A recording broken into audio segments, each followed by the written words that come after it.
Imagine waking up one morning and discovering that someone had quietly entered some of the most sensitive computer systems in the United States. Not a foreign government, not a sophisticated intelligence agency, just one man. A man sitting in a small apartment in London. A man who claimed he wasn't trying to steal secrets. He wasn't looking for money. He wasn't trying to start a conflict. According to him, he was searching for something else entirely: evidence. Evidence that governments might be hiding information about unidentified flying objects. His name was Gary McKinnon, and what began as an unusual personal search would eventually trigger one of the most controversial cybercrime cases in history. This is the story of the hacker who captured global attention and raised a question that still sparks debate today. Was Gary McKinnon a dangerous cybercriminal, or a curious investigator who went too far? A different kind of obsession. Gary McKinnon grew up in the United Kingdom with a fascination for computers. Like many technology enthusiasts, he spent countless hours learning how systems worked. But computers weren't his only interest. He was also deeply fascinated by mysteries, particularly reports involving UFOs, government secrecy, and unexplained phenomena.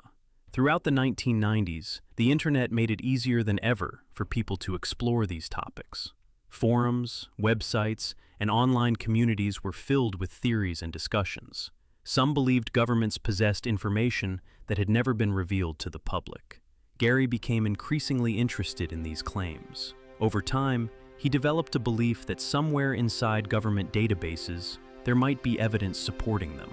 Most people would stop at reading articles. Gary decided to go much further. The digital search. In 2001, Gary began exploring computer networks connected to the United States government. According to investigators, he discovered that many systems had surprisingly weak security. Some computers were protected by passwords that were easy to guess. Others reportedly had no password protection at all. For Gary, this presented an opportunity. He started accessing systems connected to organizations including the military and other government departments.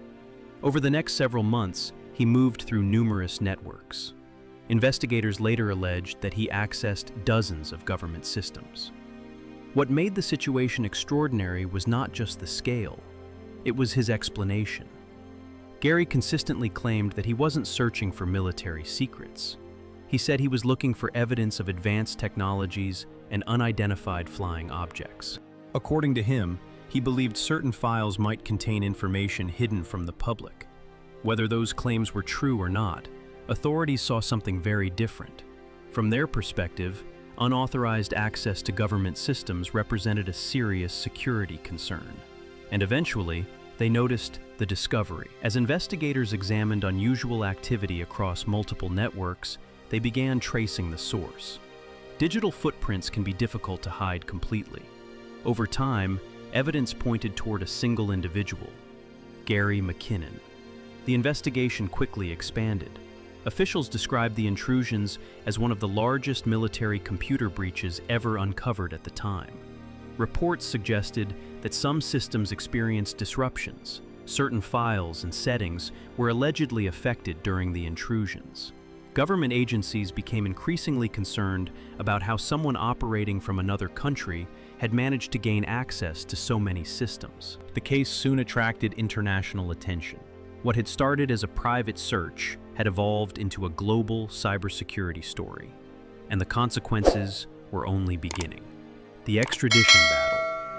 The United States sought to bring Gary McKinnon to America to face charges. If convicted, he could potentially face severe penalties. But Gary's legal team fought back. A lengthy legal battle began. Supporters argued that he should be tried in the United Kingdom rather than the United States. Others believed the potential consequences were disproportionate to his actions. The debate expanded far beyond cybersecurity. Politicians became involved. Human rights organizations paid attention. Media outlets across the world followed every development. For years, the case remained unresolved. Each new court decision generated fresh headlines. The story transformed from a hacking investigation into an international legal and political controversy. Public opinion became divided. Some viewed him as reckless. Others viewed him as an unlikely symbol in a debate about justice and extradition. A surprising turn. After years of uncertainty, a major decision finally arrived. In 2012, the United Kingdom government announced that Gary McKinnon would not be extradited to the United States. The decision marked the end of a long and highly publicized legal struggle. For Gary, it was a life-changing moment.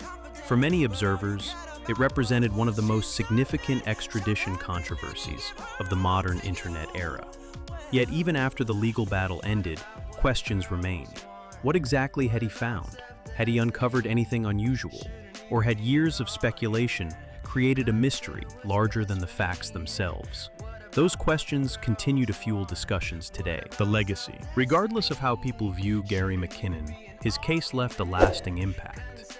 It exposed weaknesses in cybersecurity at a time when digital infrastructure was becoming increasingly important. Organizations around the world began paying closer attention to network security. The story also highlighted the growing power of individual hackers. One person, operating from a small apartment, had managed to trigger an international investigation and years of legal battles. That reality captured the world's attention, and it served as a warning. In the digital age, even a single individual can have an impact far beyond what anyone might expect. Gary McKinnon's story remains one of the most unusual chapters in cyber history. A hacker searching for answers, a government searching for accountability, and a case that sparked debates about cybersecurity, justice, and the limits of curiosity. More than 2 decades later, people still ask the same question.